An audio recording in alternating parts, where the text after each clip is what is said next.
നമസ്കാരം. എല്ലാവർക്കും ഈശ്വരൻ നല്ലത് വരുത്തട്ടെ എന്ന് പ്രാർത്ഥിച്ചുകൊണ്ട് ഇന്ന് ശ്രീകൃഷ്ണചരിതം മണിപ്രവാളത്തിലെ ദ്വിതീയ സർഗത്തിലെ 51-ാമത്തെ ശ്ലോകം തൊട്ട് ചൊല്ലാം. ശുക്ലാംബരധരം വിഷ്ണും ശശിവർണം ചതുർഭുജം പ്രസന്നവദനം ധ്യായേത് സർവവിഘ്നോപശാന്തയേ. സരസ്വതി നമസ്തുഭ്യം വരദേ കാമരൂപിണി വിദ്യാരംഭം കരിഷ്യാമി സിദ്ധിർഭവതു മേ സദാ. ഗുരുർബ്രഹ്മ ഗുരുർവിഷ്ണു ഗുരുർദേവോ മഹേശ്വര ഗുരുസാക്ഷാൽ പരം ബ്രഹ്മ തസ്മൈ ശ്രീ ഗുരവേ നമഃ. കളവേണൂരവകളായ നീല കമലാചുംബനലംബടോതിരമ്യ അളിബോധൈവാരവിന്ദൻ മധ്യേ രമതാമൈഹ്യതി ദേവകീ കിശോരാ. കൃഷ്ണായ വാസുദേവായ ദേവകീ നന്ദനായ ച നന്ദഗോപകുമാരായ ഗോവിന്ദായ നമോ നമഃ. 51-ാമത്തെ ശ്ലോകം. മുഖം ശരച്ചന്ദ്രമനോഭിരാമം സുഖം വിശാലാന്തഭുജാന്തരാളം നഖാദിചൂടാവതി ബാലരൂപം സുഖാവലോകം സുതരാം വിളങ്ങി. ശരൽക്കാലത്തിലെ ചന്ദ്രനെ പോലെ മനോഹരമായ മുഖത്തോടുകൂടിയതും ദർശനസുഖം നൽകുന്നതും മനോഹരവുമായ തിരുമാറോടുകൂടിയതുമായ ബാലരൂപം നഖം മുതൽ മുടി വരെ ദർശനോത്സവം കൊണ്ട് ശോഭിച്ചു. 52-ാമത്തെ ശ്ലോകം. അനംഗതുല്യാകൃതി കണ്ട നേരം മനം മറന്നാശു യശോദതാനും സ്തനം കൊടുത്താശു കരേ ഗൃഹീത്വാ ജനങ്ങൾ കാൺമാനവൾ തം പ്രകാശേ. കാമനെ പോലെ മനോഹരനായ പുത്രൻ്റെ ആകൃതി കണ്ട നേരത്തെ യശോദ മനം മറന്ന് വേഗം ആ ശിശുവിനെ കയ്യിലെടുത്ത് പാലു നൽകി ജനങ്ങൾ കാണുവാനായി അവനെ പ്രകാശിപ്പിച്ചു. 53-ാമത്തെ.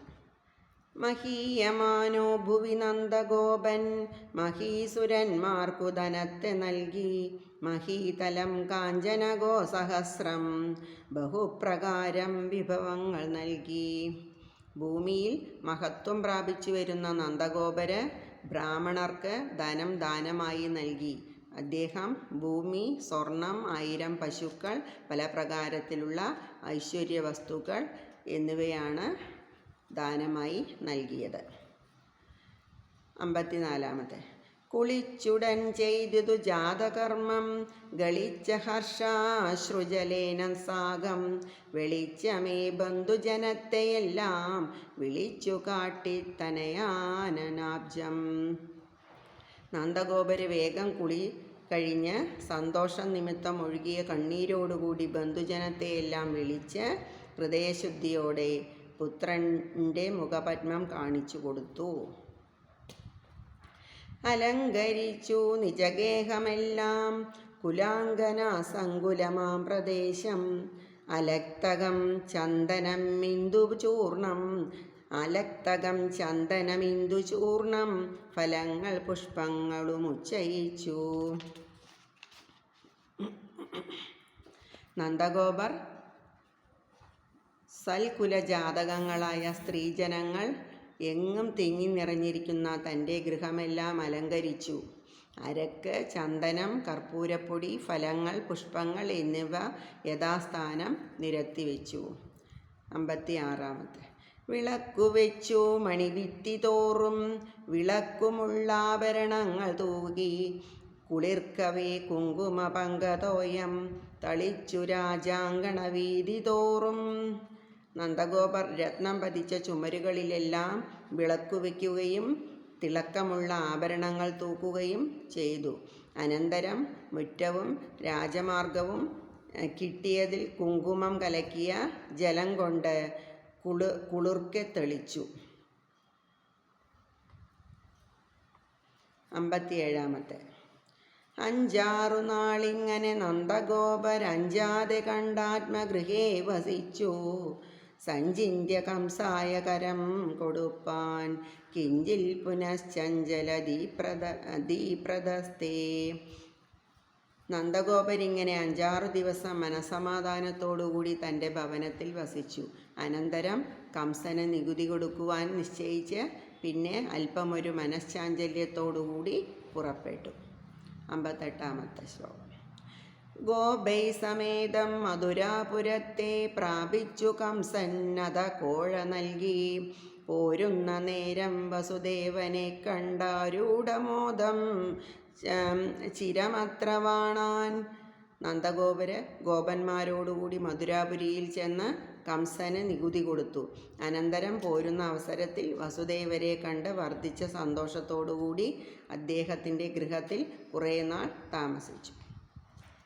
നിറഞ്ഞ സന്തോഷപരാകുലാത്മാ പറഞ്ഞു വാചം വസുദേവനേവം. കുറഞ്ഞതില്ലെന്നുടെ പുണ്യപൂരം വിരിഞ്ഞു നിന്നെ ഭത കാൺക മൂലം. വസുദേവര നന്ദഗോപരെ കണ്ട് നിറഞ്ഞ സന്തോഷാധിക്യത്താൽ ആകുലമായ മനസ്സോടുകൂടി കാത്തിരുന്ന് നിന്നെ കണ്ടതുമൂലം നിന്റെ പുണ്യസഞ്ചയം കുറഞ്ഞു പോയിട്ടില്ല എന്ന വാക്ക് പറഞ്ഞു. 60-ാമത്തെ. എടോ സഖേ വിശ്വപവിക്കുനിങ്കൽ. എടോ സഖേ വിശ്വപവിക്കുനിങ്കൽ കടാക്ഷമുണ്ടായതു ഭാഗ്യരാശേ. പുത്രാനനം കണ്ടു സുഖിച്ചിരിപ്പാനത്രാവകാശം തവ ജാതമായി. അല്ലയോ സ്നേഹിത, ലോകരക്ഷകനായ സർവേശ്വരൻ നിന്നിൽ അനുഗ്രഹം ചൊരിഞ്ഞിരിക്കുന്നു. അല്ലയോ മഹാഭാഗ്യവാനേ, നിനക്കിവിടെ പുത്രമുഖം കണ്ട് സുഖിച്ചിരിപ്പാനുള്ള അവസരം അതുകൊണ്ടാണ് സംജാതമായത് എന്ന് വസുദേവര് നന്ദഗോപരോട് പറയുകയാണ്.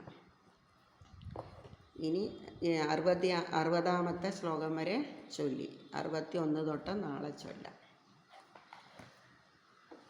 കൃഷ്ണായ വാസുദേവായ ദേവകീ നന്ദനായ ച നന്ദഗോപകുമാരായ ഗോവിന്ദായ നമോ നമഃ.